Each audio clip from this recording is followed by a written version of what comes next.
experts, UN independent expert, Ms. Muluka Miti-Drummond. Special welcome to you. And I see quite a couple of other familiar faces and people.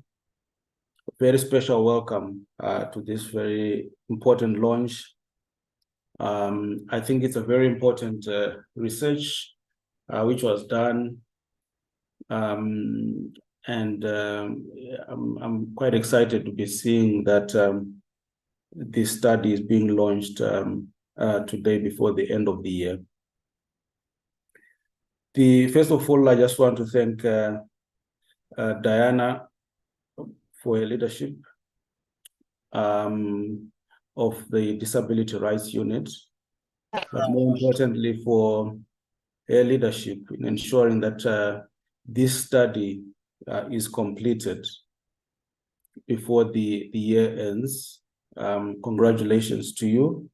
I would like to thank also Sabia, who has ably assisted in ensuring that this research is completed, and all the logistics that are required to get everybody together. And also I would like to thank the people who participated in the focus group discussions, and also the lead researcher. Thank you so much for you really coming up with the document. It's a document that we've been really waiting for and quite expectant to see the outcomes and the findings of this research.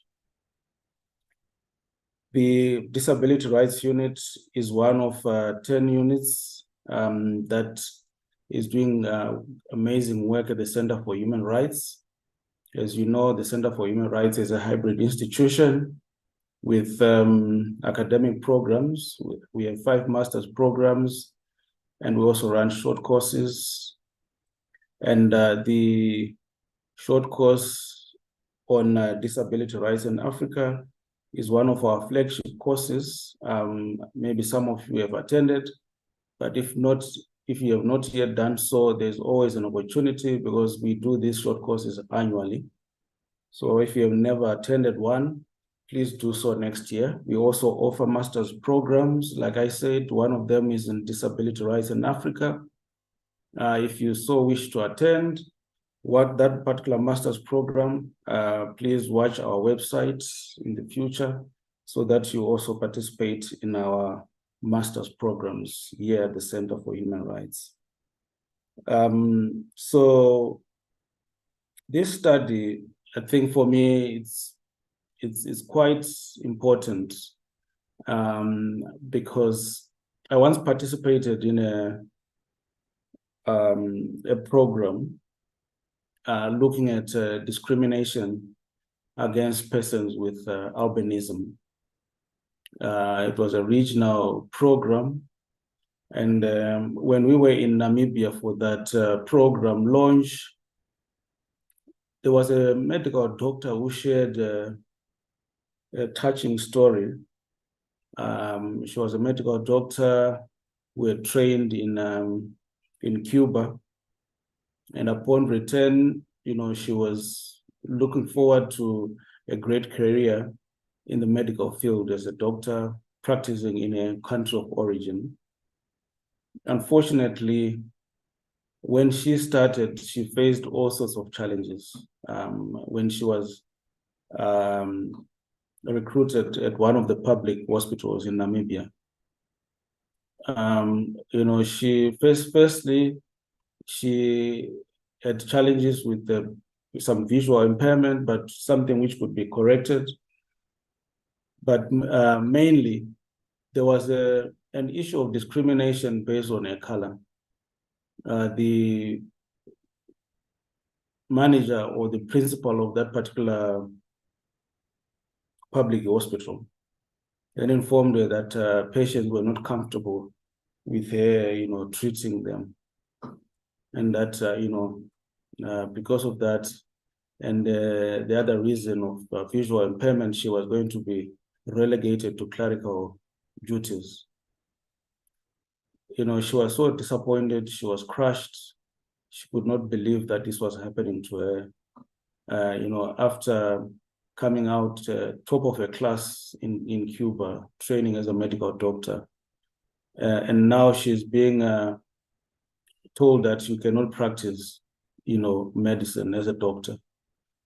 That was a touching moment, really, for so many people who were at that launch of the program, looking at discrimination against persons with albinism.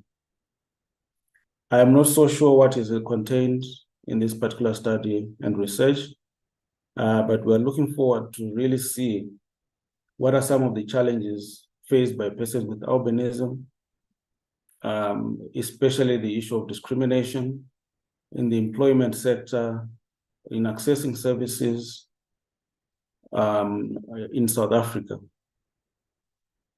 There's no person should be really discriminated because of the color of their skin.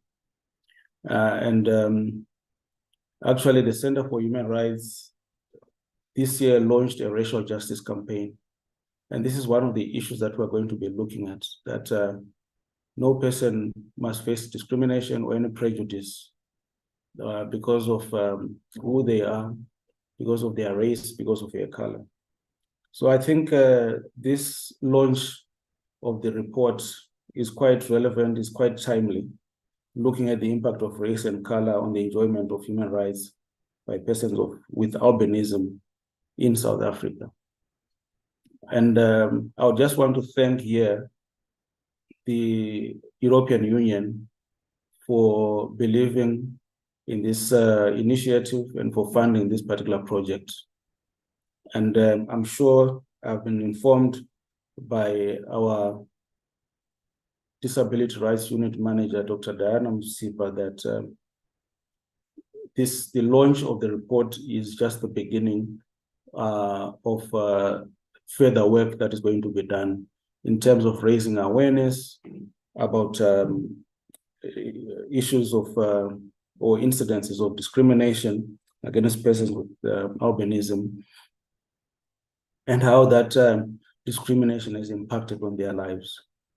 I hope that that awareness will not just be targeted at civil society organizations, but also policymakers in South Africa, so that they make relevant changes to protect and to promote the rights of persons with albinism as far as discrimination and related violations are concerned. So without wasting further time, I just want to wish us a successful launch, and that you will have very good and informative deliberations or discussions after we've heard of the findings of this very important study and research.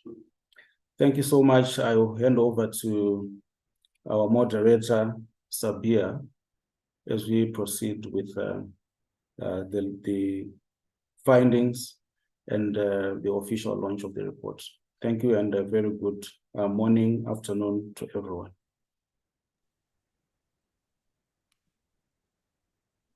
Thank you so much, Lloyd. Thank you, as always, for being very supportive of our unit's events and projects. I would now like to hand over to Dr. Diana Msipa to discuss the background of the research study, as well as the findings or the presentation of the report. Over to you, Diana. Thank you very much, Sabia, and good morning to everyone. Thank you so much for joining us. So I would just like to spend a few minutes talking to you about the background of this research project and putting it into context in terms of the other activities that we will be doing in relation to albinism and race and color. So in terms of the background of this project, we did some preliminary research which revealed that racial discrimination is something that is rampant in South Africa, particularly given its apartheid legacy. And in the literature, much of the racial discrimination is well documented, except when it comes to racial and color-based discrimination in relation to persons with albinism. The few anecdotal research that is there indicates that persons with albinism commonly face discrimination on the basis of their color in South Africa. But irrespective of the fact that persons with albinism are often of the same race, ethnic origin, or descent as those who persecute them, discrimination on the basis of color is recognized as a manifestation of racial discrimination. And this is a fact that was recognized by the former independent expert on the enjoyment of human rights by persons with albinism, Ms. Iponosa Iro, in one of her reports titled Addressing Attitudinal Barriers Faced by Persons with Albinism. Much of this discrimination is rooted in negative stereotypes and misconceptions. In South Africa, negative perceptions about persons with albinism are exhibited in the use of derogatory terms referring to persons with albinism, such as isishawa, in quotes, which means curse, and another term that is commonly used is inkau, which means monkey. The UN Committee on the Rights of Persons with Disabilities also expressed concern about the stereotypes and the discrimination faced by persons with albinism in its concluding observations on the initial report submitted by South Africa. However, much of the existing research on albinism in South Africa and in Africa broadly focuses on ritual killings and mutilations of persons with albinisms. And although this is an important and relevant topic, there are other forms of discrimination that are rampant, such as discrimination based on race and color. And unfortunately, very little research has been conducted on the impact of race and color on the enjoyment of human rights and fundamental freedoms by persons with albinism. Therefore, this project was conceptualized in order to seek to fill that knowledge gap by interrogating the impact of race and color on the enjoyment of human rights and fundamental freedoms by persons with albinism in South Africa, and enhancing the capacity of persons with albinism and other key stakeholders to protect their right to equality and non-discrimination. So that is generally the background or the rationale for embarking on this project. Now, today we will focus on the report which lays out the findings from a research study that we conducted in this past year. But what I'd like to point out is that this report is a part of a broader project on race and color and its impact on the enjoyment of human rights by persons with albinism. So the project is a 3-year project, which of course year 1 was dedicated to undertaking the research on the impact of race and color on the enjoyment of human rights and fundamental freedoms by persons with albinism. And this is what we are focusing on today. But in year 2 of the project, the idea is we will conduct using and basing on this research project, this research report that we are launching today.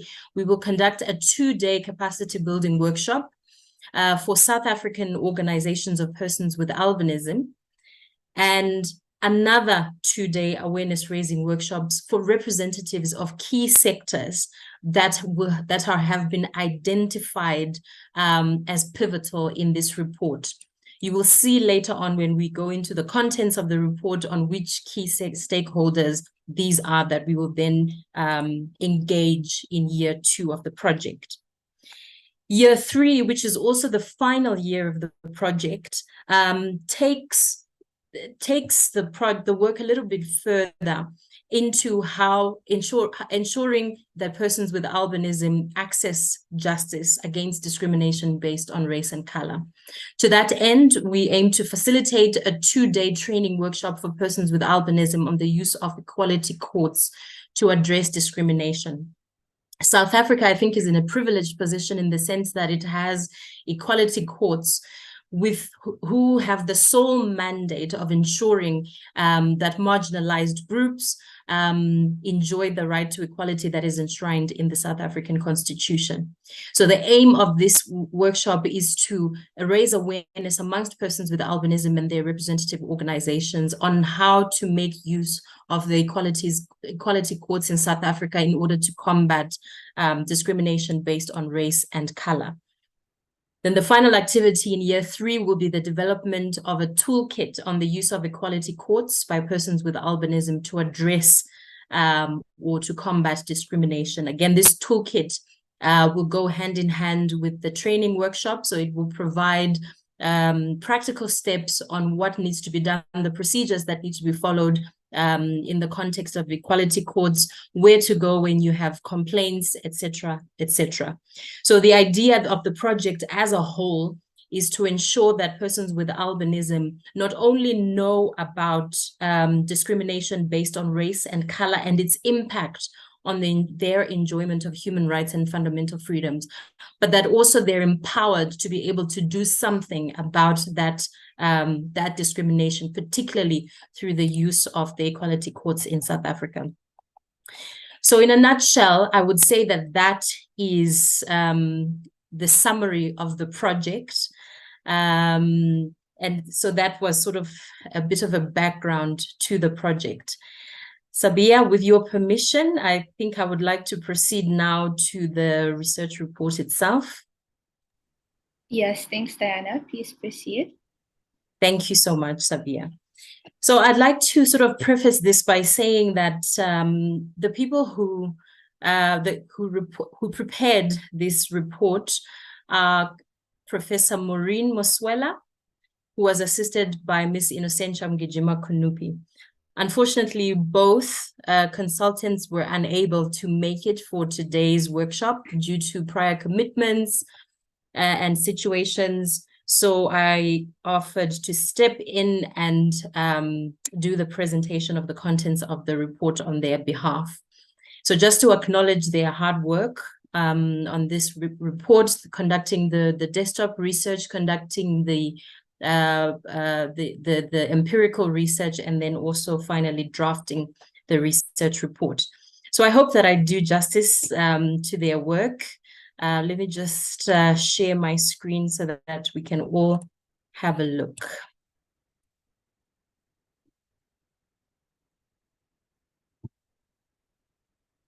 Okay, I'm not sure if the screen is visible. Can someone confirm whether or not you can see the presentation on screen? We can. Thanks, Diana. Thank you so much, Sabia. Okay. So what we have on the screen there is just a cover that we thought was representative of the contents of the research, but given that the research was focusing on persons with albinism in South Africa who are of Black African descent, and how how racial discrimination and color-based discrimination impacts their enjoyment of human rights and fundamental freedoms. So we thought that picture was would be representative, at least, of the contents of the research. So, as I mentioned earlier, the consultant who prepared this report is Professor Maureen Muswela, who was assisted by Ms. Innocentia Mgijima-Kunupi. So the aim of the research study was simple. It was to ascertain the impact of discrimination based on race and color on the enjoyment of human rights and fundamental freedoms by persons with albinism in South Africa. In terms of the methodology that was employed for this study, 2 specific methods were used in conjunction with one another. The first was a desktop research looking into the existing literature, including books, legislation, case law, journal articles, newspaper reports, and internet sources that are available readily on the topic. The second methodology that was used was empirical research in the form of a focus group discussion. So 2 focus groups were held at the University of Pretoria, Participants were recruited from organizations working on albinism in South Africa's 9 provinces. In total, 18 participants, most of whom were persons with albinism, took part in the focus group discussions. So the report starts off with a discussion of what is discrimination based on race and color. A lot of times we proceed to talk about these concepts without actually explaining what they mean. I think basing our discussion on assumption that everyone understands the same thing by discrimination based on race and color. So in order to avoid that assumption, the report starts off by discussing what discrimination based on race and color is. And this is a synthesis of what the report says. If you read the report in greater detail, it says a lot more. But basically, racism refers to prejudice directed at someone of a different race based on the belief that one's own race is superior. And color-based discrimination refers to differential treatment based on skin tone variance. It's important to note that color-based discrimination operates both interracially and intraracially. So the operation of color-based discrimination interracially refers to differential treatment that is accorded on the basis of skin tone to people belonging to different racial groups. So differential treatment, for example, of a person on the one hand belonging maybe to the Black racial group and then another belonging to the white racial group. And then intra-racial color discrimination refers to differential treatment that is accorded to people belonging to the same racial group. So in other words, this would be differential treatment that is accorded to people who both belong within, for example, the Black racial group, but nevertheless have varying skin tones despite being in the same racial group. I think it's important to highlight that the study itself focused on intra-racial colorism against persons with albinism in Africa, in South Africa specifically, and persons with albinism belonging to the Black race. One of the things that the report points out right from the onset is that color discrimination against persons with albinism in South Africa is complex, right? And it's complex for a number of reasons. The first is that Black persons with albinism are associated with the white race because of their skin color. And sometimes it is assumed that they may benefit from the privileges that white people have. Whether or not this is true is another story. But the very fact of this assumption means that it can attract retribution from members of the Black community, particularly members who feel that it's actually unfair for persons with albinism to be gaining these privileges simply because of their skin or whiter skin tone. The second reason why color discrimination against persons with albinism is complex is that persons with albinism can be perceived as either subhuman or superhuman, right? So you can tell these are contrasting concepts. It's either you're subhuman or superhuman. You can't be both, right? You can't be Superman and you can't be someone who is subhuman at the same time. But yet this is what happens when it comes to persons with albinism, hence the complexity of color-based discrimination against persons with albinism. So an example, I think, of likening of subhuman, right? How do we know that persons with albinism can be perceived at times as subhuman? We find that there's language that is used to refer to persons with albinism that likens them with animals, right? An example would be one that I've already alluded to earlier, which is the use of the term inkau. And then there's also a source. How do we know that persons with albinism are also regarded as superhuman? There's a belief sometimes, which is a bit widespread, and that is that persons with albinism are a source of good luck. So in other words, they are a good luck charm. If you associate with a person with albinism, or if you use the body parts of a person with albinism, you gain extra luck, you get extra luck, and that is related to the superhuman aspect that associated with how persons with albinism are perceived. So the bottom line is that it's a complex phenomenon. There's varying ways in which persons with albinism are viewed, all because of their color. But I think what is important to note is that regardless of which conception people subscribe to, whether it's to persons with albinism as subhuman or persons with albinism as superhuman, what ends up happening at the end of the day is that persons with albinism suffer discrimination based on color, right? Irrespective of the perception or the conception that is relied on. So I'll move on now to dealing with the core of the report, the core purpose of the report, which is to look at the nature, to examine the exact nature of the impact of color-based discrimination against persons with albinism. So in the report, the impact is divided just for academic purposes into two parts. The report looks at the social impact of color-based discrimination against persons with albinism, and then it looks at the human rights impact of color discrimination against persons with albinism.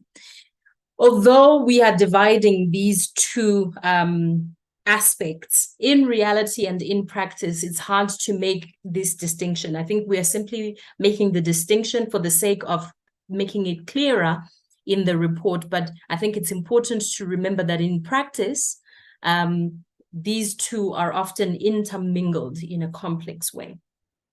So I will start to look first at the social impact of color-based discrimination against persons with albinism. In terms of the social impact, the first thing that the report identifies is how persons with albinism identify their own race. Many participants that took part in the focus group discussions acknowledged that they struggled with formulating their racial identity, particularly in their early years of life when they're still young. It was difficult to identify themselves with a particular race because of the tensions that existed in society. And some of the participants continue to struggle even in adulthood. And this is because other members of their race, that is, other Black people, continuously question the racial identity of persons with albinism because of their skin color. So most participants identified their race in relation to that of their parents or their ancestry. And I think in a lot of ways, that is what all of us do. Our parents are both Black, for example. My parents are both Black. And therefore, based on that, I identify myself as a Black person. And for most of the participants with albinism who participated in the study, they also identified their race as Black because of their parents, of the race of their parents and the race of their ancestry.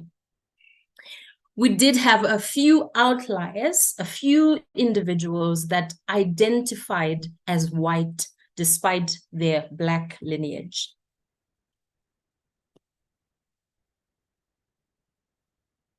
Many participants that took part in the focus group discussion acknowledged that they struggled with formulating their own racial identity. Sorry, that is... Yes. Sorry, can I ask people just to mute themselves? If you're not speaking, please make sure that you keep your microphone on mute. Thank you very much. So that's the first aspect, is how persons with albinism identified their own racial identity. The second aspect that the report deals with is how society perceives the race of persons with albinism. So the racial identity of persons with albinism is often questioned and contested by other members of society. And the participants often reported incidents where they were confronted with questions such as, how are you Black when your skin color is white? And persons with albinism were treated as a result as outsiders or as others.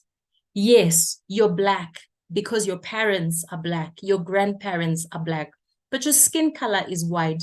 And because of that, we are treating you as an outsider because you don't quite fit in. And there's this notion of otherness that we constantly refer to in academia, is they are othered. That means you are separated, you are seen as distinct, you are seen as outside of the mainstream, or what accepted people in your race should look like. So not only is their racial identity questioned by persons within their own racial group, but sometimes it is also rejected, right? So that goes a step further than just questioning, right? So there's questioning, which is just asking the question, how can you be Black when your skin color is white? But then when it is rejected, when your racial identity is rejected, that means people are saying to you constantly that you are not actually Black, despite the fact that your parents are Black, your siblings are Black, your ancestry is Black, but you are not Black based on your skin color alone. The report identifies two specific reasons why the racial identity of persons with albinism is rejected. The first is that because they are seen as white, right? And going back again to that use of the name Lekgowa, which means white person. And second, they are rejected as part of their race because they are seen as subhuman. Again, the use of the word Inkawo, meaning monkey, or Isishawa, meaning a curse. So as a result of this rejection, as a result of this contestation, persons with albinism are segregated and excluded from society, African society in South Africa. So what is the effect then of this racial segregation on persons with albinism? I think we've spent the last few minutes talking about what it is that causes the segregation, the perception that results in the segregation and the exclusion from racial categories. But what is the effect of this racial segregation on persons with albinism? The participants, I think, gave us some really rich data on the impact that this has had on them, right? The first that we noticed was the theme of a fragmented sense of identity, or what the authors call a state of in-betweenness, quote unquote. So what does this mean? This is you're not Black enough to be Black because of your skin color, but at the same time, you're not white enough to be white. And so you're left in a place of in-betweenness. You're left in a place of fragmented sense of identity. You know you are Black, but at the same time, there's people that constantly tell you, actually, you're not really Black. You're not truly Black. And at the same time, you can't say, you don't feel like you belong to the white race because you know that your ancestry is not white. And even in that racial group, they don't actually accept you as one of their own. So then at the end, you have a fragmented sense of identity and a constant state of in-betweenness. Related to that, this rejection inflicts psychological scars. A lot of the research participants talked about feeling a sense of shame, a sense of low self-esteem, a sense of self-blame, which means that their confidence and their self-worth was impacted by the rejection from these racial categories. One of the things that the participants also mentioned is that they often have to explain their identity to others, which is emotionally draining, particularly when they're children. Children, you know, as you all know, are very curious. So they'll be asking a person with albinism, but how are you Black when your skin color is white? And the person with albinism constantly has to explain their identity, their racial identity to other people, which most participants identified as something which is draining, something which they did not particularly like doing. I thought it was worth quoting one of the participants on this. And she had said that she moved to a new area when she was a teenager. And this is what she said: they experimented on me. This is referring to the other children in her new community. She said, quote, they experimented on me, touched me, and made me feel like I had fallen from somewhere. I felt anger, inferiority, frustration, closeted isolation. My self-esteem was low. I lost the dignity of my identity. I questioned, why am I like this? Who am I? Am I Black? Am I white? End quote. So for the sake of time here, I've just identified one or two quotes, but if you read the report in full, there's a lot of quotes that are included in the report. For the purpose of this presentation, I've just chosen one or two to illustrate a particular point. So the third impact is one of the rejection from a racial group or category, is one, I think, which has much more grave consequences, particularly where albinism is associated with harmful myths and practices. And I think here we're talking about the consequence of physical violence and sometimes even the consequence of death. From the focus group discussion, a young boy with albinism who often played at his neighbor's house was blamed for causing the neighbor's child to be born with albinism. The neighbor banned the boy from visiting his home, threatening to beat him if he ever came back. So this was a very sad story, again, which shows that there's misconceptions and a lot of ignorance about albinism itself, where people believe that if you hang around with someone with albinism, you will either give birth to someone, your child will have albinism because you have associated with someone with albinism. And this is what happened in this particular case. A young boy who was playing with another boy, was one of his neighbors. When the mother of that boy, of the neighbor boy, gave birth eventually to a child with albinism, the neighbor boy with albinism was banned from playing with his friend because they believed that he's the one who had caused the mother to give birth to a child with albinism. So the misconception there is that albinism is contagious.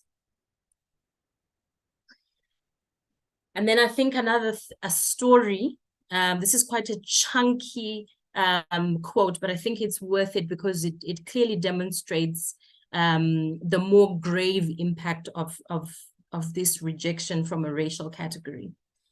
So I'm going to read out the quote as best as I can. And the quote reads as follows. Most of the families where there is a child with albinism, they normally do not accept. And for your information, in Limpopo, even as we speak, chances are that a child with albinism to survive must be born to these modernized families. Otherwise, if not, is going to be killed. You know how they kill them? Simple. You take, these water basins, put the child under a water basin until that they suffocate and die. Then they will call people and say, hi, the child was playing and got covered with water or drowned. It's so easy. When we went to the National Albinism Conference last year, we had a case a day before and went to Mpumalanga. I was called in and we had a case where this lady gave birth to a child with albinism. And the mother-in-law called her and said, I want you to go to town and buy the child clothes and all that. And then when the lady was about to take a taxi into town, somebody went to her and said, do you know why they are sending you away? They want to kill your child because they think it is a curse. So that lady gets off the taxi just less than a kilometer away, went back to the house and found that there was an Inyanga, which is a word for witch doctor. There was an Inyanga there who wanted to perform rituals to kill the child. Then she took the child away, and her marriage is broken as we speak, as she protected her child. So these are the kinds of things we are experiencing as activists, end quote. So I think that quote there, in a nutshell, details some of the more grave consequences of this rejection, of these misconceptions and harmful practices around persons with albinism, where children with albinism are murdered because of the color of their skin, because they are believed to be curses or to bring curses onto the families. And oftentimes as well, if the mother ends up protecting the child, the mother's marriage can also end, and she is left alone to fend for the child. So I think that wraps up the social impact of color-based discrimination against persons with albinism in South Africa. The second category is the human rights impact of color discrimination against persons with albinism.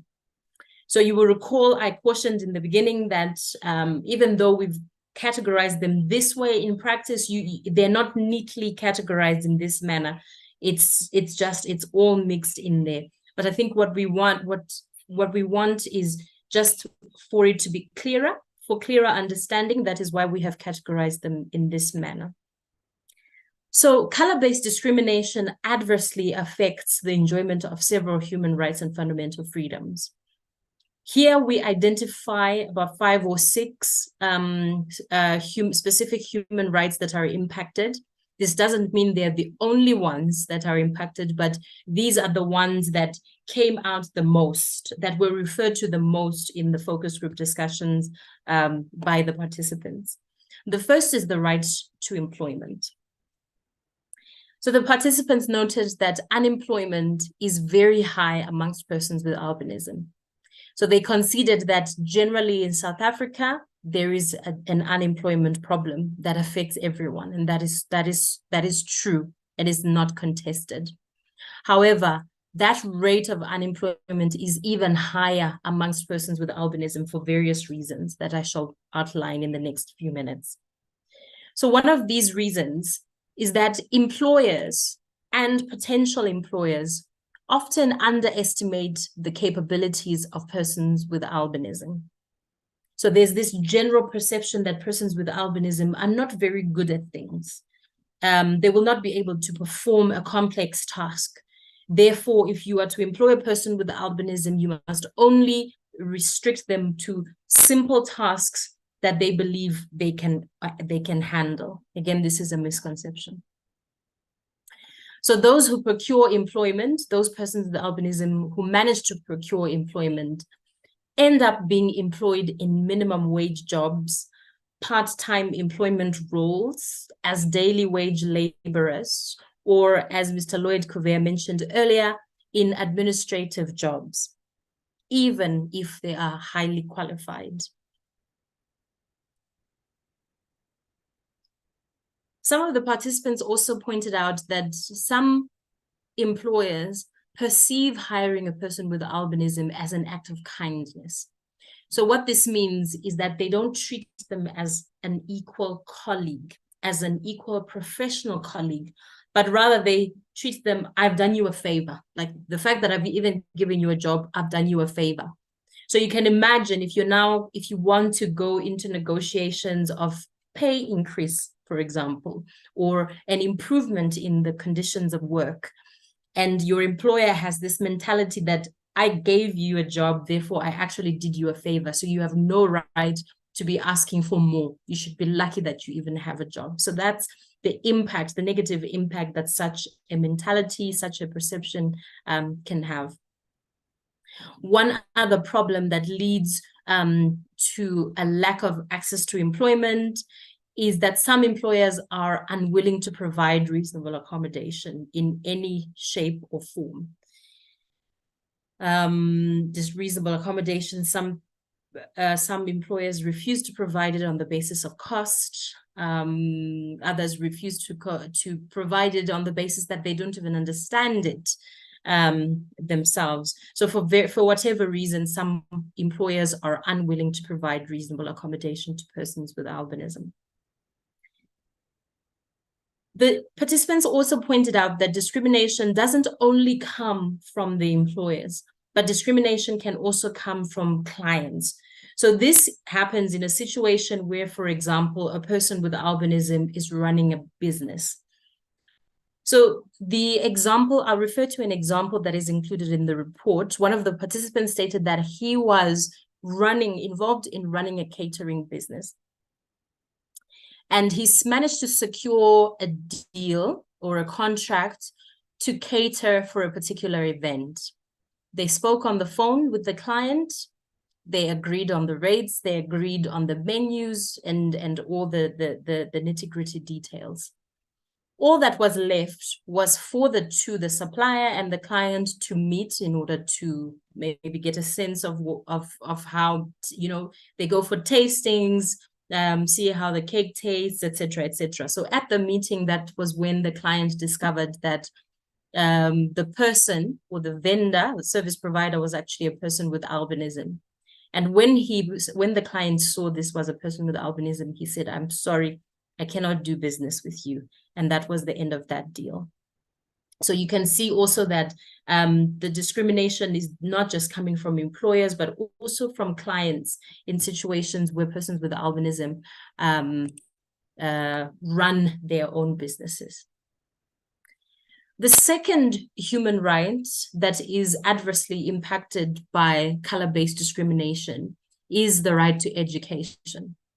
Participants noted that a lot of children with albinism are placed in special schools because parents try to avoid discrimination in mainstream schools. So parents hope that by placing their children in special schools, they will be able to get a fairer chance, be treated better, and face less discrimination. But some of the participants stated that that is not always the case. Sometimes the special schools also have their form of discrimination. And at other times, there's also a disadvantaging that takes place for children with albinism in special schools, particularly when those special schools are catered for a specific type of disability. For example, special schools catering for learners with visual impairment, right? So for children with albinism, yes, they have a visual impairment, but they're not absolutely blind. And so some of the issues there is that their needs are not catered for as well as the needs of persons or learners who are blind. Within the context of schools as well, there's a lot of discrimination, a lot of bullying, a lot of name calling, physical assaults, and segregation that takes place against learners with albinism rather. And this behavior comes from both the teachers as well as other students or other learners. And in some instances, parents have to fight for their children to be included. Parents have to make a case, sometimes going to the school, speaking to the principal, to make a case for something as simple as having their child seated in the front row where they can see the board better. And if you have a child whose parent probably is not as proactive and as insistent, that child can actually suffer and fail to access education on an equal basis with other learners and other children. These challenges are not just present at primary level and high school level, but they also continue all the way to tertiary level. The participants spoke about being excluded from group work by their peers in university and only being permitted to speak or actively participate only on topics related to persons with albinism, but not on any other topics that they are working on or studying. And that these barriers culminate and work together in order to prevent persons with albinism from accessing the right to education. The third right that is adversely impacted by race and color-based discrimination is the right to health. Participants mentioned a number of barriers to accessing the right to health. Some of them include discrimination, particularly in public health facilities.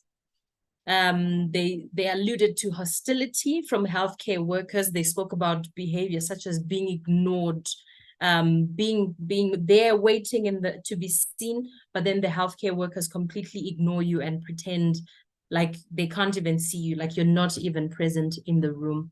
And other participants also spoke about rudeness and, just discriminatory behavior and being treated differently, and workers not wanting to even touch persons with albinism. Another challenge to accessing the right to health is the inconsistent availability of sunscreen lotions in hospitals across the country. So as most of us all know already, is that sunscreen lotions are important for persons with albinism. They're not, it's not an issue of cosmetics, right? It's an issue of health to prevent skin cancer.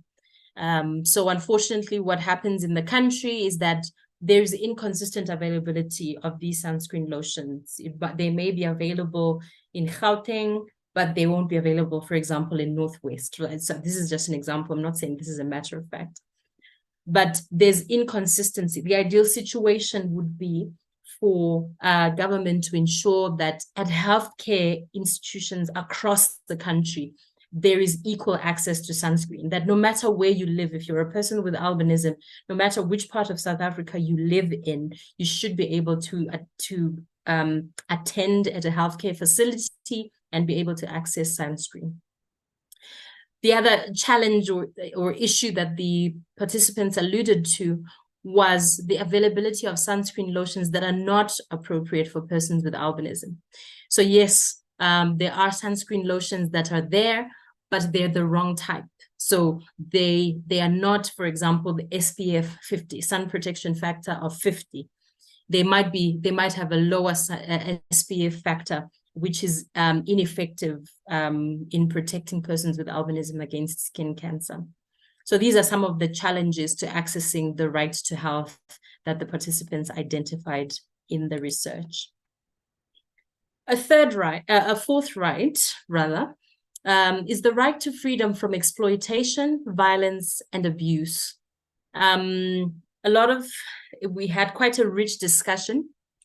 A lot of the participants spoke about how women with albinism are particularly vulnerable to various forms of abuse and violence, including sexual harassment and violence, assault, and exploitation. It was shocking for me to hear some of the participants say that it is common for men to walk up to a woman with albinism and tell them that they have never had sex with a woman with albinism. And the participants were saying that this kind of behavior makes them feel unsafe. And this kind of behavior does amount to sexual harassment. But this is not just for women with albinism, right? So men with albinism have also reported that they receive unwanted proposals from members of the opposite sex. All of it based on their color, people wanting to experiment with someone of a different color. Another right, a fifth right, that is adversely affected by color-based discrimination is the right to public and political participation. I think if we all think about it, there's very few persons with albinism in South Africa in politics and in public office. And this is due to color-based discrimination. I think we can point to one or two very few persons with albinism who hold public office in the country, or let alone are in politics in the country. So one participant gave us a quote, which I think is worth sharing with you at the moment. The participant stated, and I quote, "In 1990, I wanted to join Umkhonto weSizwe liberation struggle. I went to Botswana via Zarust to Daisy Camp with 24 others, but was the only one turned away and told, 'We won't make it with you, your color and who you are. Go and get an education.'" Now, I want you to realize that the date, this was in 1990, right? So this was a ways back. And if we look at now, we're in 2023, so many years later, but still the situation has not really changed that much. These challenges still persist in present day South Africa, where persons with albinism are not able to participate in the public and political life of the country on an equal basis with others, primarily due to color-based discrimination. So these are the 5 prime areas, or the 5 prime rights that are impacted negatively by color-based discrimination against persons with albinism.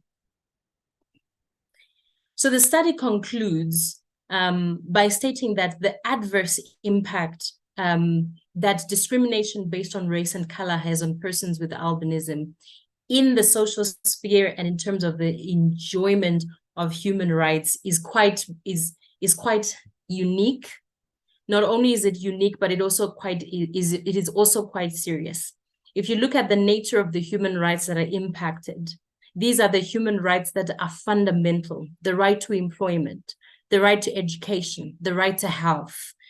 These rights are integral to our survival as human beings, to our participation in our societies. If you do not obtain the right to education, you do not go to school, it is very difficult for you to participate in society. What that means is that you do not make friends sometimes.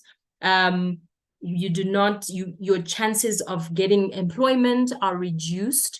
Once your chances of getting employment are reduced, this impacts on a lot of other rights as well, such as the right to health, the right to an adequate standard of living, etc., etc. As we all know, all human rights are indivisible and they are interconnected. So because these rights, these fundamental rights and freedoms are negatively impacted by color-based discrimination, this places persons with albinism in South Africa in a precarious position. If we look back again to the social impact of color-based discrimination against persons with albinism, we will see that it has immense psychological impact, an immense impact on safety and security. You can be killed based on this color discrimination, and you have a constant sense of feeling like you don't belong to a particular race, you don't belong in a particular community, and that community also happens to be your home. So I think all in all, together, all this impact shows that color-based discrimination has quite a strong negative impact on the enjoyment of human rights and fundamental freedoms and participation in society by persons with albinism, making it important for us to address color-based discrimination as a matter of priority. So the report goes on to make a number of recommendations to address the serious impact of color-based discrimination on persons with albinism in South Africa. Specifically, 5 recommendations are made. Number 1, raise awareness about albinism in the community to combat the lack of knowledge that fuels discrimination.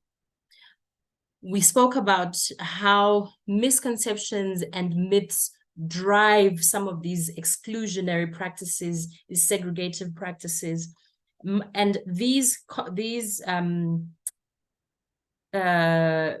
practices are all based on the fact that there is a lack of knowledge. There's a lack of adequate knowledge and understanding about albinism.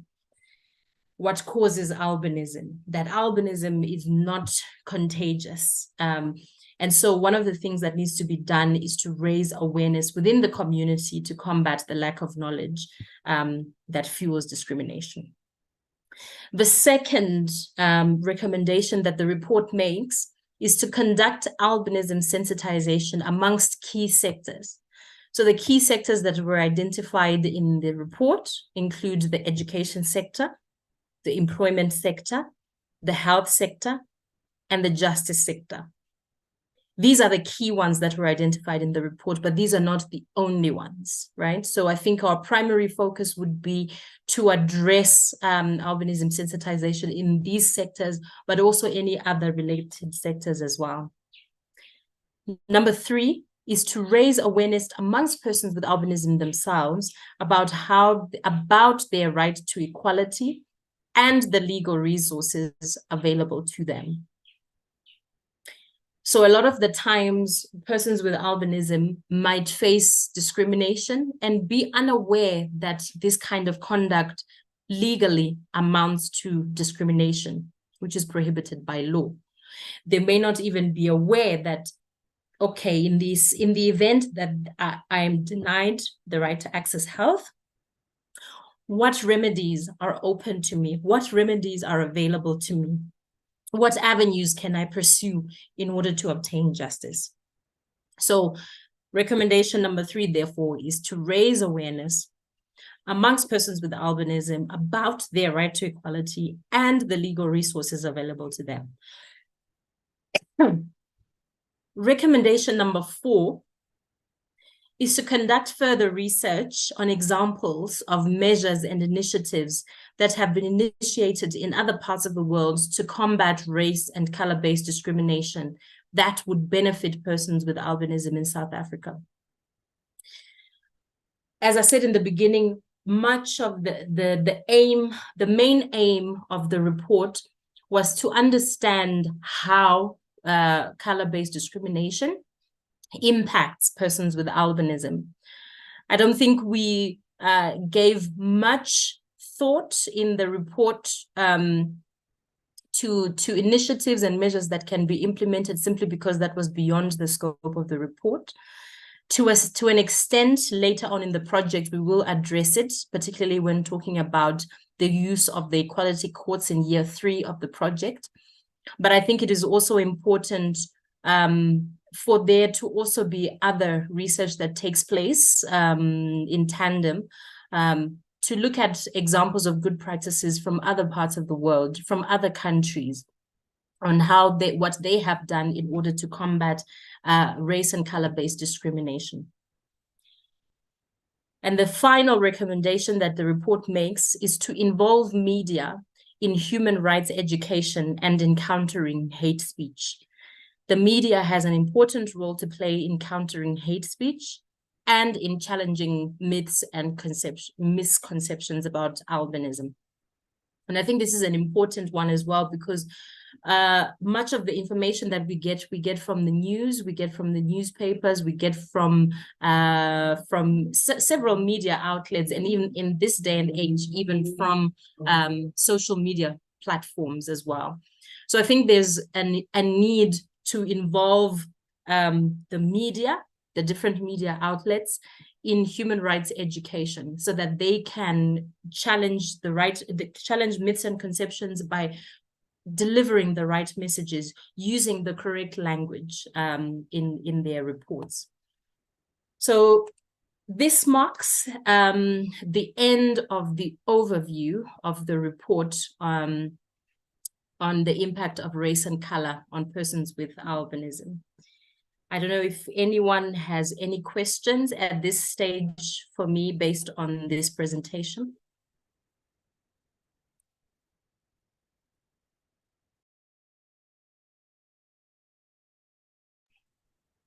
Hi, if anyone has any questions, can you kindly please type it in the chat or raise your hand and I will call your name. Thank you.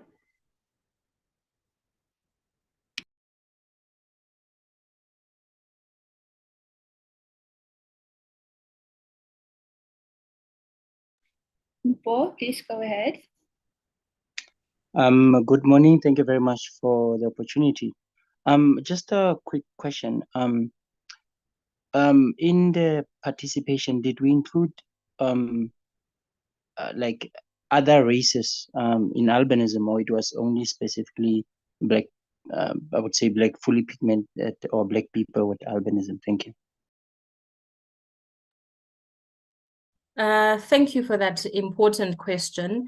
So in the report, because the research report was focusing on Black South Africans, we only included persons with albinism that belong to the Black race or of Black descent, if that makes sense.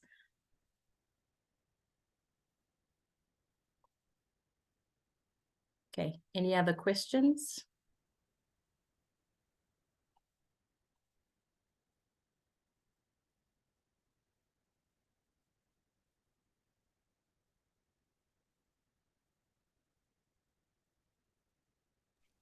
Paul, I'm not sure if you have a follow-up question or if that's just a legacy hand. Okay, but you said you'll send the report, so maybe I'll engage it privately, because I wish to know what maybe impacts that would perhaps any suggestion that would have an impact on if we had included maybe other races in terms of if they are experiencing the same thing or not, or any other discrimination in that space. But it's fine. I'll engage the report and maybe send a detailed analysis. Thank you. Thank you so much, Paul. Any other questions?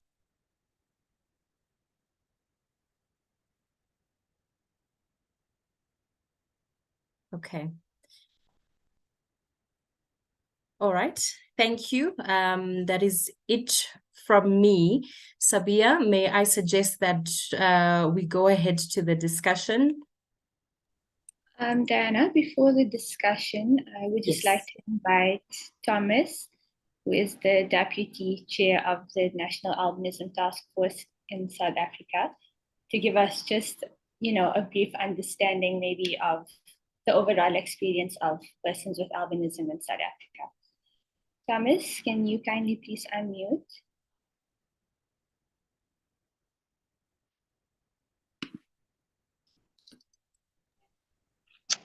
Good day, everyone. Hi, Thomas. Hello. Thank you for giving me this opportunity. It's unfortunate we are load shedding this side. The place where I am is very dark.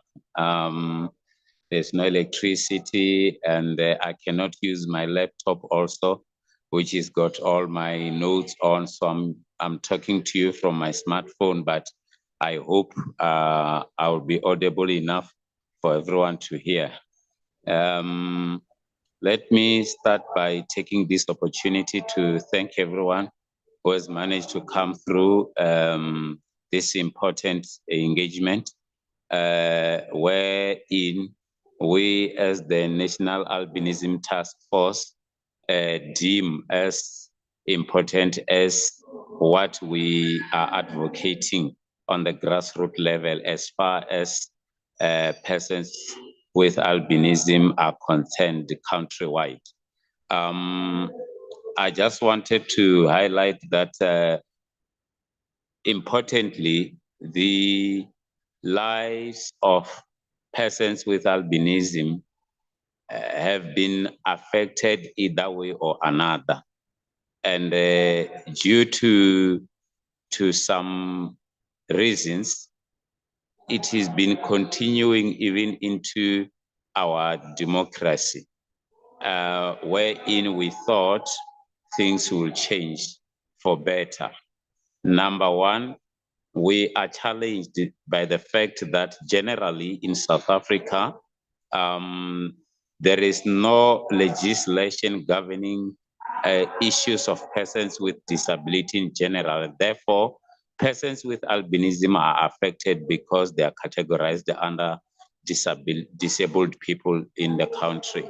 So until such time where we will see our government, will see our departments, will see different stakeholders engaged in making sure that there is a law governing issues of disability in the country, we will always be going through challenges like this. And we will also see institutions like this one trying to find solutions.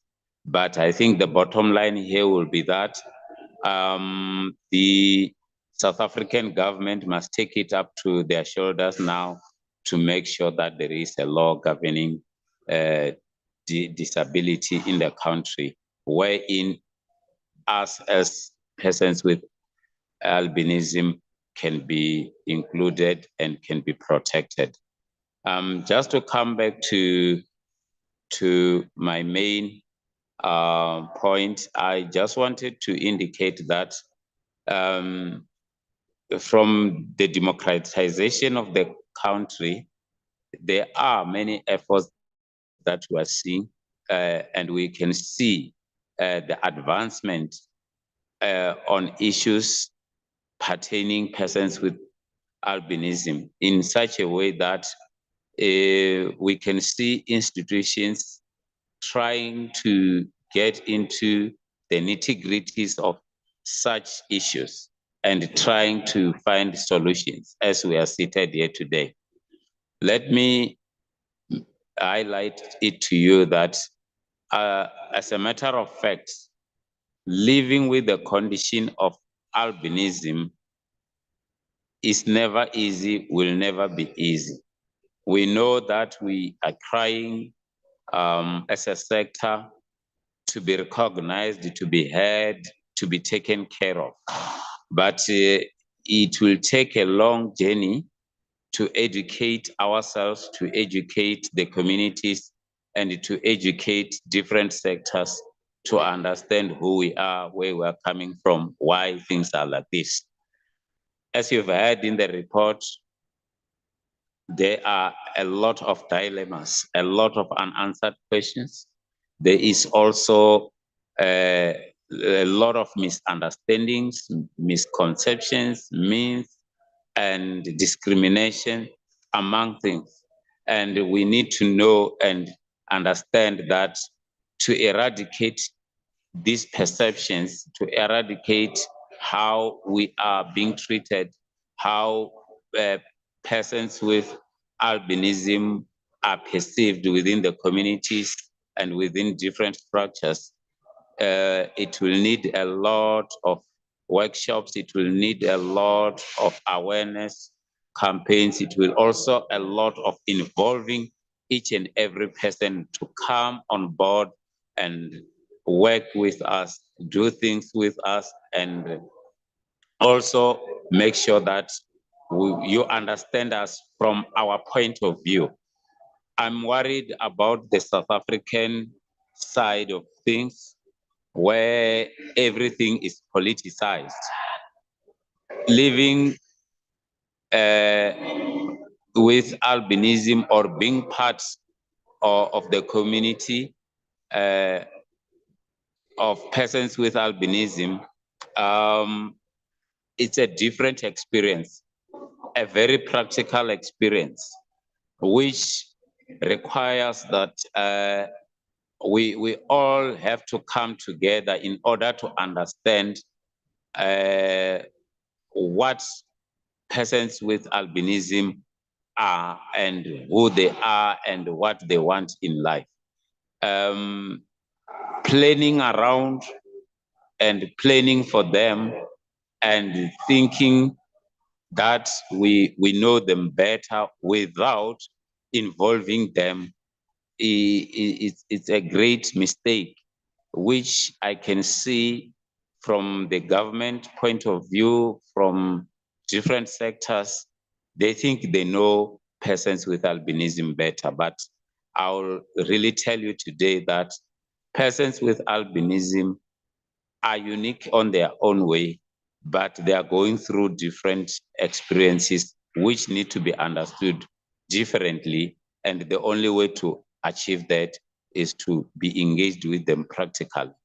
And therefore, I urge the government, I urge all stakeholders, all sectors to include persons with albinism in their planning, in their conversations, engage them, get their point of view, and get them be part of the resolutions, recommendations that are reached to.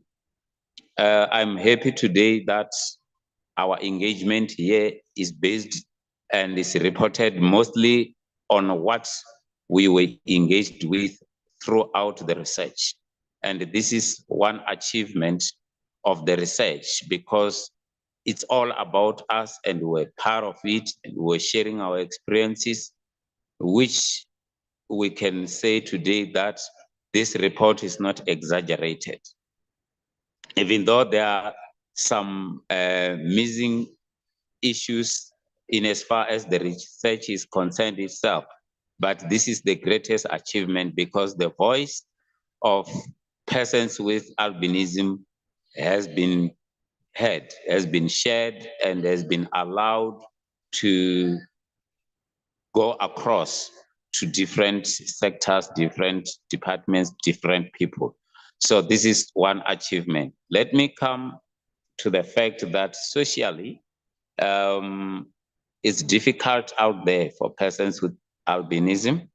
As you all know, the discriminations you had being reported against persons with albinism within our communities, within our social level, they are so real. It's only that the report has opted on few, but there are many, and they are happening all over the country. And it's a pity that they don't have the boundary. They are going beyond the country borders. So I think it is important today to note that the social standards of persons with albinism have not been improved. Where we are today, we can say is the beginning of things. Anyway, we are being hopeful that there will be changes. But as you've heard, in 1990, this is how one person with albinism was treated, returned, and sent to get education. And today you still find the very same discrimination being practiced. It's sending a message that a lot needs to be done and a lot needs to be known for those who don't have the condition. So I think there is a need, and not to only workshop, but also to teach and train persons with without albinism to understand those with albinism condition. I would like to say, going around the country, province by province, you will find different stories per province on how people are treated. Simple life, a child at home, a child at school, a child at church, a child within the community. A person with albinism is always treated differently. And this is why you find us as the National Task Force trying to say, let us take this information to the people, that we need people to know that we are here, we are existing, and will forever exist. I don't like to preach about our human rights as if they are not known. I always say those who are ignorant about our existence, then they must change their perception. They must change their thinking. They must change how they take things about us. And if they want to know more about us, we are here to give them the right information, because you know, the assumptions about us and how people conclude on our behalf is very dangerous within the community itself. It is important, therefore, to note that the time to conclude on our issues while we are there is over. Allow us to give you the right information. Allow us to share our experiences. Allow us also to live with you so that you can have the right information, the right proof about what you think you know about us. Therefore, socially, I will say that we want to walk free. We want to live free. And as such, it is important that studies like this, researches like this, should explore more as to if we have managed to move away from the perception that these people are inhuman, these people are not as normal as others, and therefore you find that even parents who give birth to a person with albinism cannot accept what they are blessed with.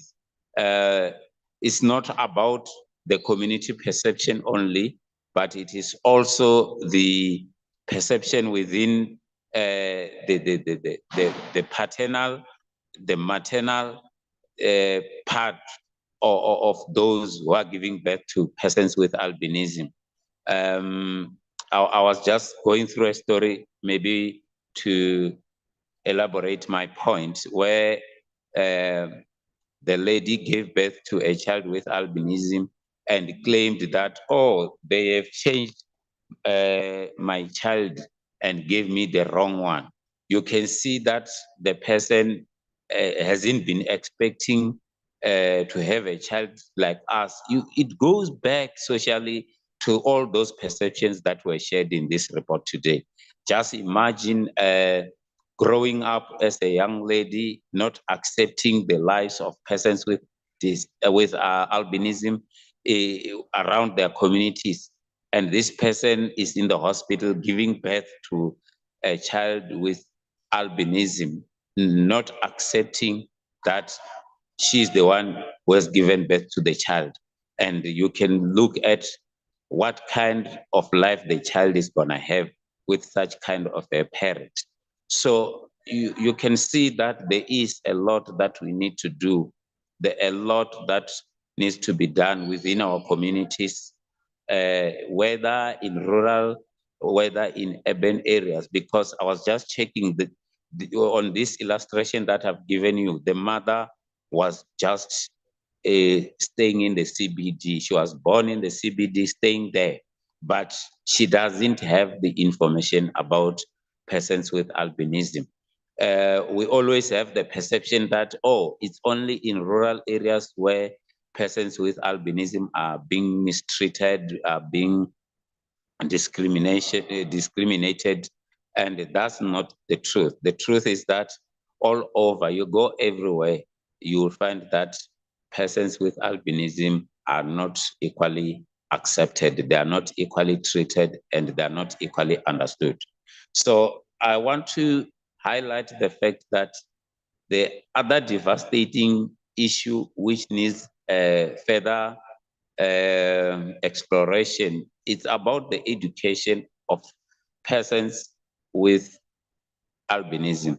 You will understand that the setup at first, as indicated in the report, the persons with albinism were sent to special schools for various reasons, as explained. But now that the South African government is preaching the gospel of inclusivity in education, then the children with albinism are the first to be taken out of the special schools back to the public schools and private schools. And you'll ask yourself why. It is believed that they have less concern in as far as their disability is concerned. And therefore, compared to other disabilities, it is also recommended that those with severe disabilities will remain in special schools. I always ask myself, because I never went to a special school. I got my education on the public school and on the mainstream school. And now I always ask myself, my achievements compared to those in the special school and the achievements of those children who are being sent back to the public schools from the special schools for education engagement.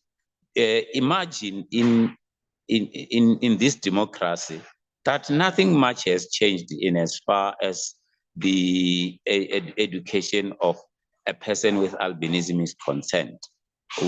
Our challenges are very known. Number one, it is known that we are partially sighted, and we've got persons who are totally blind, who've got albinism, who need to go to the special schools and all that. You know, albinism is a disability by itself, but most of persons with albinism have got multiple disabilities which are not even discussed in this report. As far as education is concerned, then you try and get your child to get education, then different disabilities in persons with albinism are recognized, discussed, and scrutinized. And it's a shame we have not moved even an inch away from that perception. And now I've come to say we need to be included when discussing educational matters, from the grassroots level to the top, to the legislature itself, because we are suffering the decisions made by those who are not directly having albinism or involved with persons with albinism. And it's a shame. I think it is important for us to say we need to be included. We are there, and we can share important insights on how we see things, how we feel about the way things are done, and also to help create an environment which will make everyone to enjoy their human rights. So educationally, we still suffer lack of support, either from the government, from the private sector, and all that. I was just checking recently with the health department. Previously, children with albinism used to receive glasses or spectacles for free from the government institutions. Now they have to pay for those services, and making it difficult for those parents who cannot afford to pay. You can imagine the education of a child with albinism. You can imagine the one who's interested in education but cannot see. Imagine a child with albinism being forced into using Braille as if they're totally blind, just to accommodate them in education. There are a lot of nitty-gritties not yet addressed, which we are standing as the National Albinism Task Force to say there must be changes, and those changes must include our opinion, our point of view, and our contribution, so that we can make the country better in as far as albinism is concerned. I just wanted to quickly, as I'm about to conclude, to highlight the fact that the threats which are made to our lives, we currently advocating the case in KZN, the Kekhelezi case, which some people are thinking that we are being naive, we are being unreasonable, we are being unfair.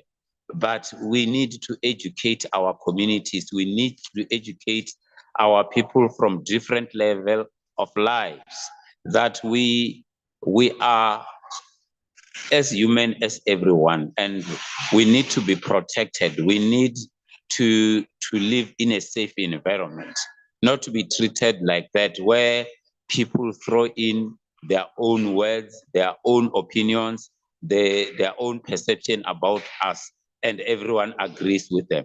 It is very dangerous also to put our lives in danger. You know, I was listening to this radio. It's a Mozambican radio station where this gentleman with albinism in Mozambique was sharing the experience that he got a car breakdown, and there was 4 people who came pretending to want to assist the person to get off the road.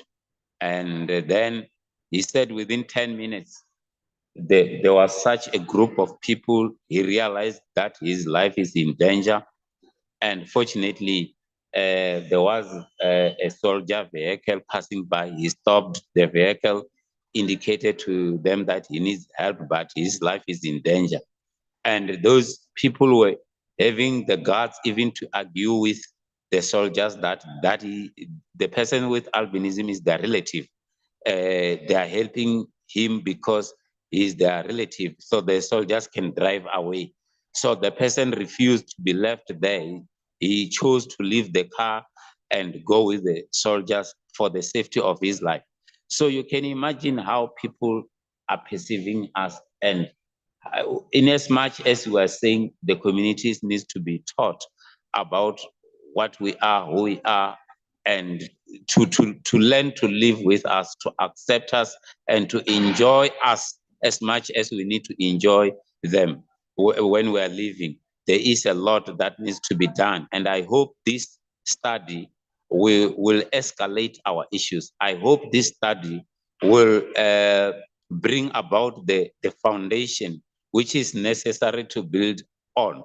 This study will also not bring only education, but will educate each and every person to know the importance of our lives and to know that we exist as everyone, and we shouldn't be preaching the gospel about it. We should be living like everyone else. Since 1994 up to now, persons with albinism have not been treated as expected. In paper, yes, it's existing. Practically, we are suffering. Thank you, ladies and gentlemen, and have a good day. Thank you. Thank you so much for that, Thomas. I think we can all agree that was very insightful.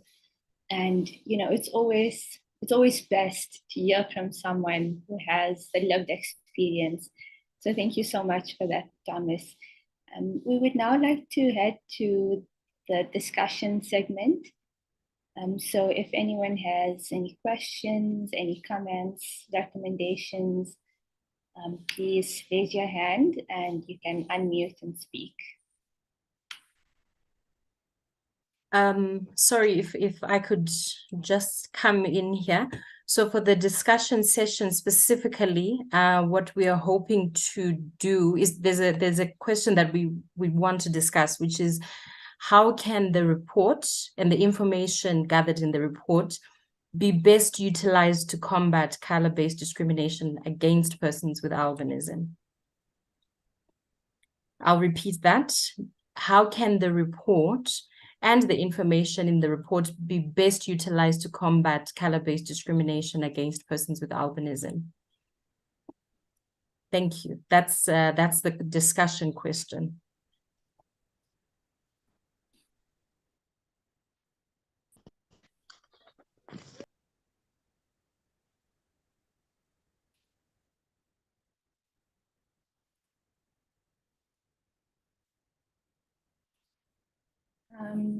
Molibati, please go ahead.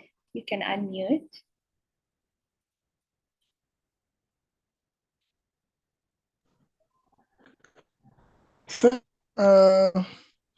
The how part is what is very important and vital.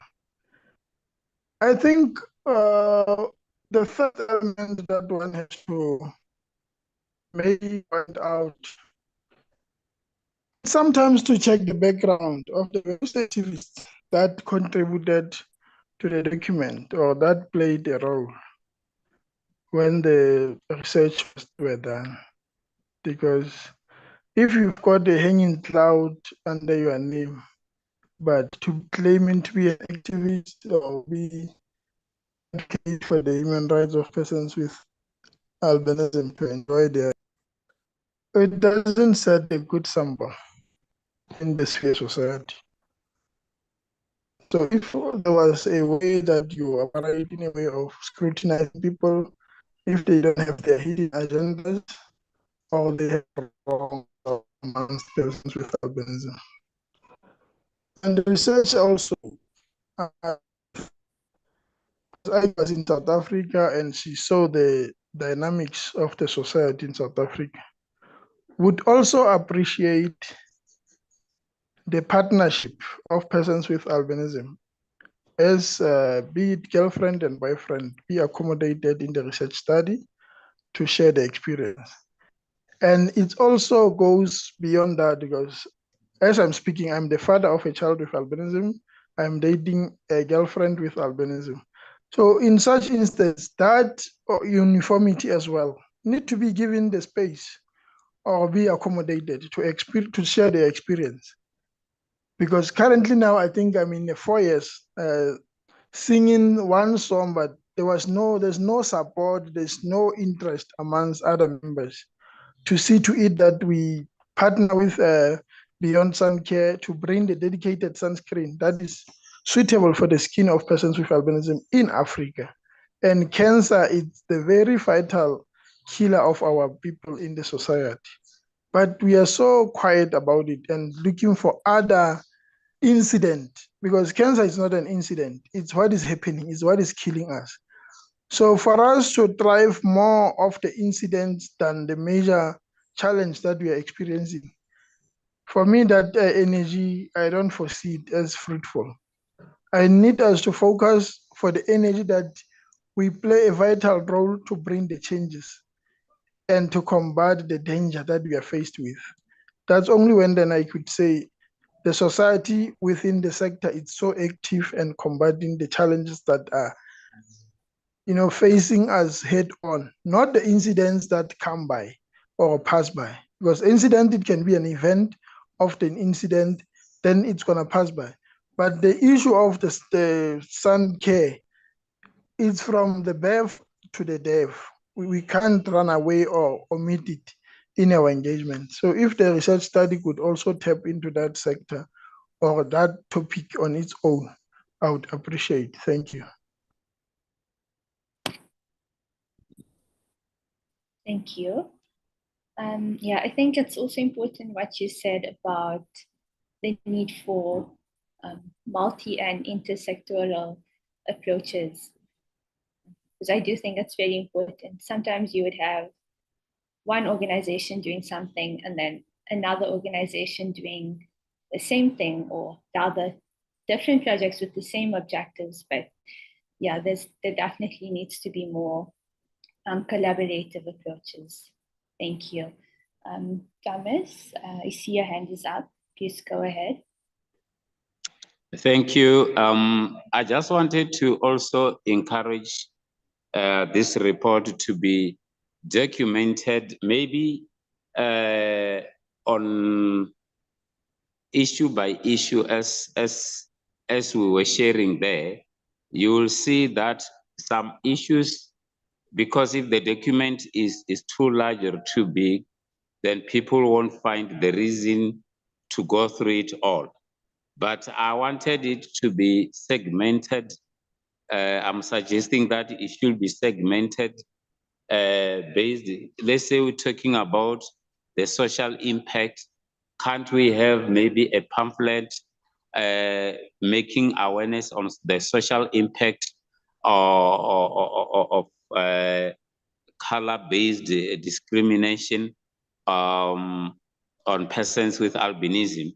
If we segment this report and document it, put it on flyers, put it on clips, and then go around different media platforms with it, I think this is one thing that can assist to spread the message to the communities, whether those with albinism and also those without albinism. You will understand that today the social media platforms are the powers to communicate important issues in a snap or in a short time. So I will suggest that this must start to be segmented, then we go around that. The other thing, I think institutions like yours have got a lot to do in as far as establishing communication points within our provinces. Let me just give you an example. You are the university in Pretoria, but the university for South Africa. Therefore, I would like the Human Rights Commission, also all the stakeholders involved, to try and spread to the people by establishing communication points, maybe offices, maybe centers, where people can be helped with knowledge, where people can be addressed with challenges. This is where this report will impact on communities, because in as much as we are engaged now, as few as we are, in our efforts in trying and take the report back to the people, you'll find that I'm not even making a drop to the population that we are to be able to spread the information to. So I will urge that this report should also be documented, maybe as a beginner. Such a good work should be taken primarily to the lowest level of education, so that our communities, our societies can grow up knowing the realities of the findings, and maybe they will be engaged on practicing the recommendations there too. I will urge that this report shouldn't be taken as another academic achievement. It should be taken as a hint that, at least for a change, for our albinism community, let us do something, take the report to the people, preach about it, until people are aware of these things that are discussed in it. In short, let me stop there. Thank you. Thank you, Thomas. Diana, I'm not sure if you have anything in response to that. So I think in response, I would like to say thank you for the very good suggestions. I think we're always looking for new ways to make the reports meaningful and useful.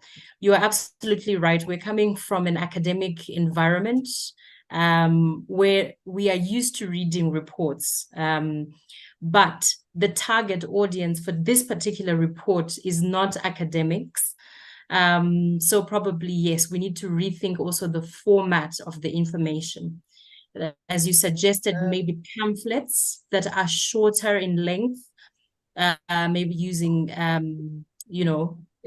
short and to the point, short, precise, and to the point. Those would be a good way of ensuring that the content of the report actually reaches the target audience. And then in terms of your point about establishing communication points or offices or centers, I just wanted to highlight the fact that there is a service that is already being offered that does exactly that. It's offered by the South African Human Rights Commission. So people are free. The South African Human Rights Commission is an institution that has the mandate to receive complaints and actually take these complaints forward. So I think perhaps one could think of a situation where we were to have a conversation with the South African Human Rights Commission, alerting them to the findings of this report, and then seeing how we can collaborate with them in their ongoing work of receiving complaints around human rights violations and issues. And then your final recommendation about ensuring that the information in the report is distilled and disseminated even to the lowest level, the youngest level, so that people grow up with the information as second nature. I think those are all valuable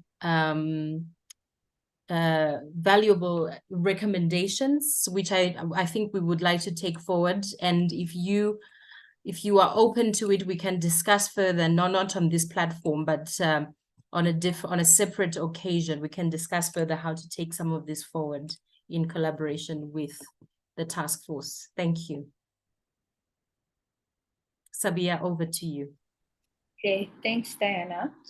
Are there any other questions, comments, recommendations?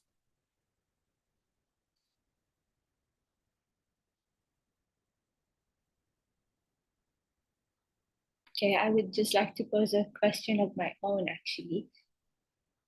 Through most of the discussion and the findings, I think what we see is that a lot of the problems are rooted in negative societal perceptions and stereotypes.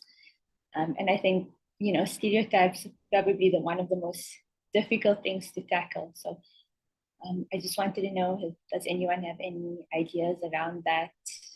Any suggestions? How exactly do you tackle negative stereotypes and myths and perceptions?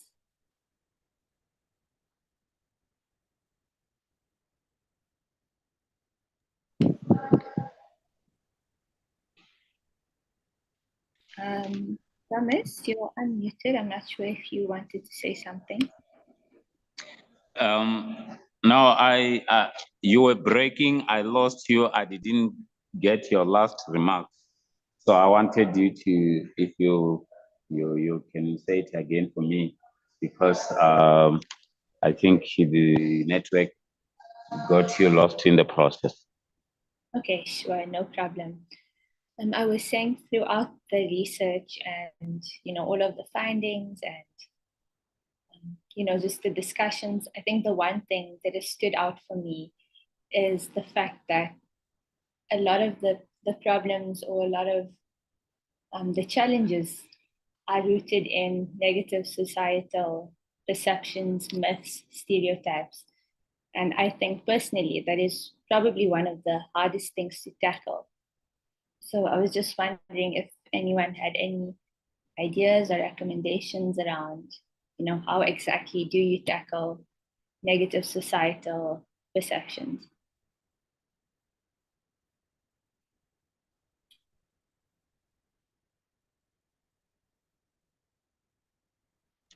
Let me chip in again. Is Thomas, Sabia. I think that, let me talk from the village point of view. One mechanism that I have seen helping to spread information within societies is to utilize the monthly meetings which are conducted within the traditional councils, wherein they gather to discuss different community issues. I think from my area, I have seen a lot of progress and such a development in various spheres if the issues are addressed on that level. And I know that academically, such places are not yet exposed to studies like this. But to be honest, each and every month, each village, each area having their monthly meetings where they are to discuss development, maybe with their municipalities, development, maybe with their civic organizations and other structures. I find even Cancer South Africa, they utilize these areas where they are starting to spread messages about the effects of cancer, how communities can know that they are infected or they can be diagnosed, how they can get help and all that. I was just imagining doing the same in as far as persons with albinism, imagining myself going to such meetings, given the opportunity, that 10 minutes, where I will encourage parents to say, we are existing, we are here, take care of us, and avoid doing this and this, it doesn't work. It's just a means, it's just a perception. Given the opportunity also to canvas for our plea to say we need to be safe, keep us safe, love us, take care of us, and things like that. So I think the society's perception can be quickly changed. The society's reaction on us can also improve, because we cannot sit and talk on paper. We cannot sit and discuss it here, and after a week is done, and the community at large out there are not aware of the drives like this, the initiatives like this, even the studies like this. You know, these studies need to be taken. They need to be spread. We need to talk to the people, and people, we need to identify where people are gathering. We need also to identify opportunities such as major gatherings within the cities, within city squares and all that. Functions, maybe big church functions, community functions, sports functions, where we drop in a statement, we drop in a pamphlet, we drop in a message to say, take care of persons with albinism. There are people like you, they can do things as much as you can do. Maybe if we can start like that, starting small and not undermining our efforts, I think we can go somewhere. Thank you. Yeah, thank you so much for that, Dr. Thomas. I'm not sure if there are any other comments or recommendations or any feedback. I don't see any further hands.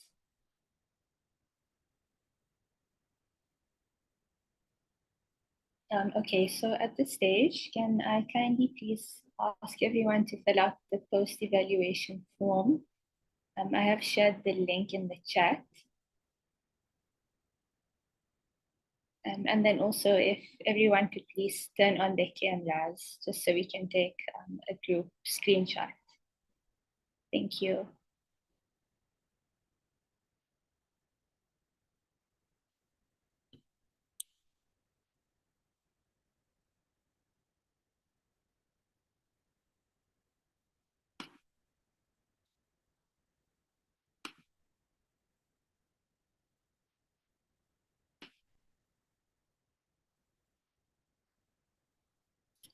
Hi, can everyone please turn on the cameras?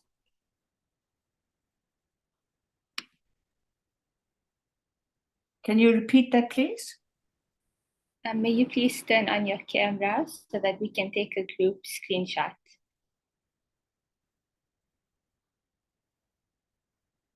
Thank you, Shirley.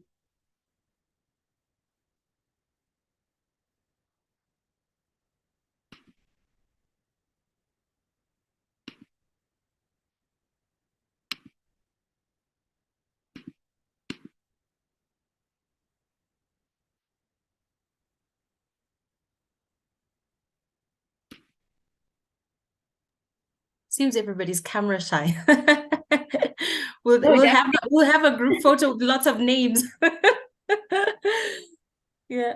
Lots of names and a few faces. Yeah. A moment. I know that this is the photographic opportunity, and it's nice to see everybody. But if we have hi Patrick, Hello, hi. It's nice to see people. Thank you. Can I just ask, and maybe this didn't come up, but in the second phase and the third phases, is there ways in which we can contribute to the outputs within the next phases? For example, we've got in the pipeline a children's literary reader dealing with a child with albinism. So it really highlights the experiences of children with their peers and their teachers and their families and all of this. And then for there to be some educational questions at the end of the book. We've done one, and this was dealing with refugees and asylum seekers, and it's called Where I Belong, you see, little book like this. And we don't have the funds for it, but we would really like to speak to you about maybe working on something like this. Would you be interested? Is this something that we can do and talk about? Yes, absolutely. I think you and I, Shirley, can have a bilateral conversation separately, but do you have my email address? No, I don't, and but I can get it from Sabia. Okay. Yeah, Sabia. Thank you. Thank All you. right. No problem. Okay, so I think we have enough faces to take a group photo. Yeah, everybody smile. Yeah. Okay. Thank you so much. Oh. Thank you. Let me just take another one, just in case. Where's Lloyd? I think he might have stepped out. Paul. It's all right. So much, everyone. Thank you for joining us this morning, for taking out your time, and also just for the very insightful viewers. It's always important for us to hear from, as I said earlier, from people with the actual lived experience of albinism or, whatever disability it may be. Thank you so much, everyone. And yeah, we will be in touch and we'll share the research report as well. Thank you. Thank you. Thank you. Thank you, Sabia. Thank you, everybody. Bye. Bye. And congratulations on the launch of your report. Thank you so much. Shirley.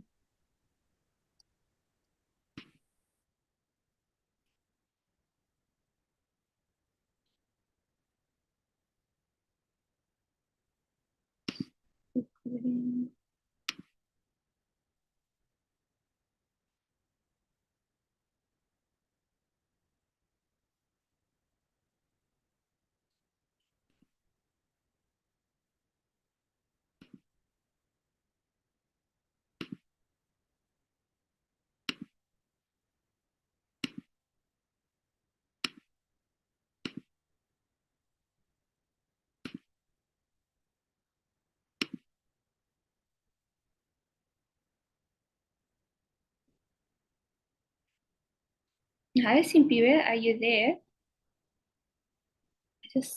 Diana, do you maybe know how to save the recording from the cloud? The Zoom recording.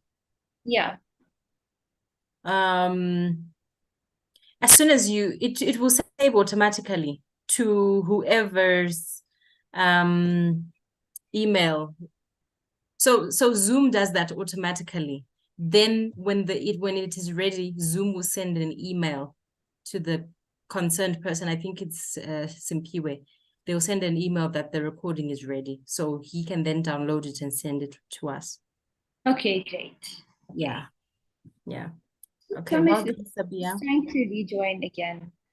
I'm not I sure. that might be by accident. Yeah, no, the meeting is over. There's nothing to rejoin. So there's nothing to rejoin. I tried to remove, and then he's like joining again. Yeah. From on device. From a different device.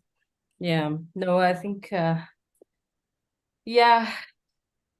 Well done, Sabia. I think it was it's done. Yeah. Hold on. Did we stop recording? I did. Okay. All right. So let's leave this platform. Oh my gosh, Thomas is still trying to join. Okay, I'm just going to end the meeting.